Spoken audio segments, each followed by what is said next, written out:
Remember when the name Chino Hills popped up whenever you're just scrolling through social media and you found either Lamelo Ball cherry picking while his team's playing defense, or you'd find Lamelo Ball again pulling up from half court?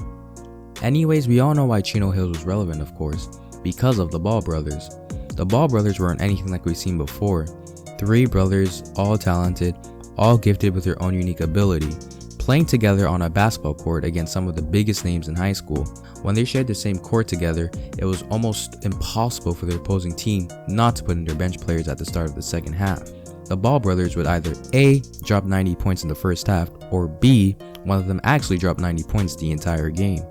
Back then, it was hard to imagine a trio better than Lonzo, LiAngelo, and Lamelo Ball, who all three were raised by no other than LeVar Ball, the guy who claims that he could beat Michael Jordan on a one-on-one. But now, seeing as all three have finally made it to the big leagues, is it still reasonable to see either of them as the best trio if they're ever together? Before we actually answer that question, we have to ask ourselves, are any of the Ball brothers built to be one of the best in the NBA? Let's start with the oldest brother, Lonzo Ball, who, entering his fourth season in the league, hasn't met many's expectation in terms of his overall offensive play. He might have tweaked some stuff in his jump shot, but Lonzo isn't producing at the offensive standards that he was set to coming into the league. When Lonzo was in college at UCLA, Lonzo was seen as a sharpshooting playmaker, one of the best in fact, that some thought he was near or already at the level of Steph Curry. He shot over 40% from 3 in college and led UCLA to a pretty good record, all of which led Magic Johnson, then GM of the Los Angeles Lakers, to select Ball at number 2 overall in the 2017 NBA draft. But as we know, Ball didn't live up to the hype that his dad put on him. Through his first 3 years, Ball is only averaging 10, 7, and 6. Looking at his play on the court, Lonzo plays as a passive point guard, but at times he's criticized for being too passive and not being as aggressive on offense. Lonzo doesn't look to score as much, sometimes he's not looking to score at all. To add to that, his 40% from college didn't translate very well into the pros, since his jump shot is still forcing teams to back away from him. Although his form had improved, his shooting has only increased just a little, and his role on offense is minimizing to the point where teams are beginning to leave him open on the outside. The one unique thing about Lonzo is that out of all the Ball brothers, he's the best in defending others. Through each year of his career, Lonzo has become a better defender and has even been in serious consideration for joining all defense. Another gift of Lonzo is his basketball IQ. Lonzo is by far the smartest of his brothers on the court. He has the best vision that compares to the likes of many of the greatest passers in the NBA, and he usually creates the right play for others. I believe Lonzo could pose a huge threat for teams if he's in a situation where he has the right pieces around him, with shooters and other offensive threats, something similar to what he has in New Orleans. Next up is LiAngelo Ball. Since LiAngelo is the only Ball brother who we haven't seen play in a competitive professional league, it's hard to determine how his skills translate in the NBA. But looking at his play from high school and overseas, we can try to assume his role in the league. At Chino Hills, LiAngelo was, to me, the best shooter among the 3 Ball brothers. Sure, he wasn't the fastest or the most athletic, but LiAngelo could spot it from almost anywhere and punish teams from deep.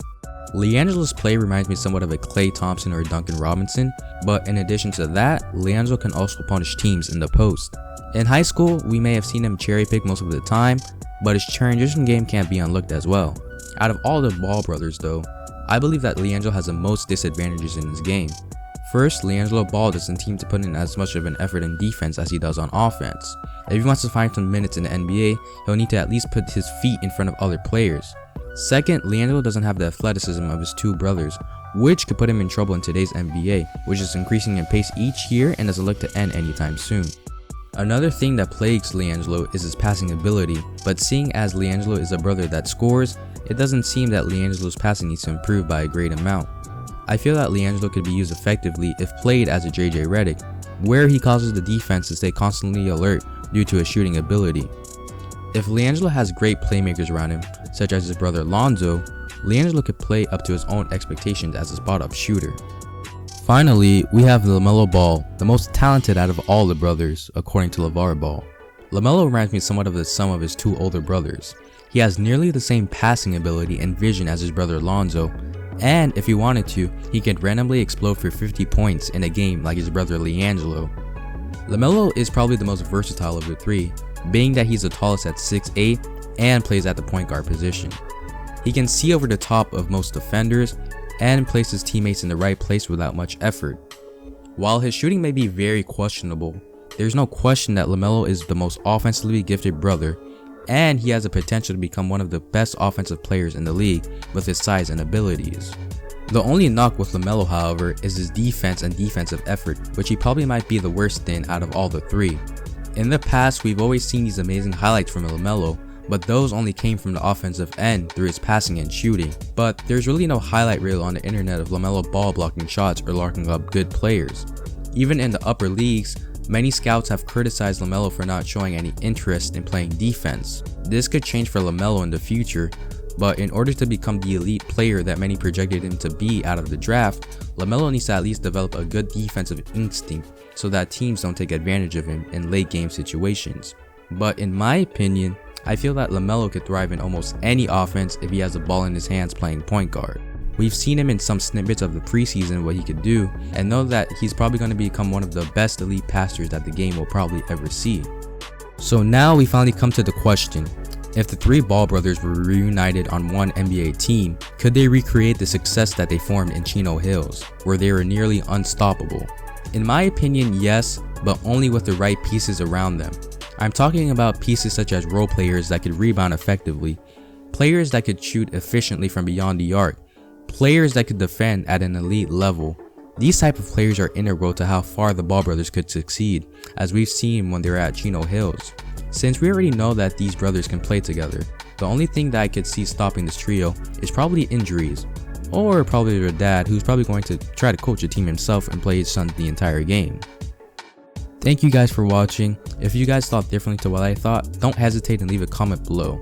Also, if you like this video, leave a like down below and subscribe for more content like this. I'm out.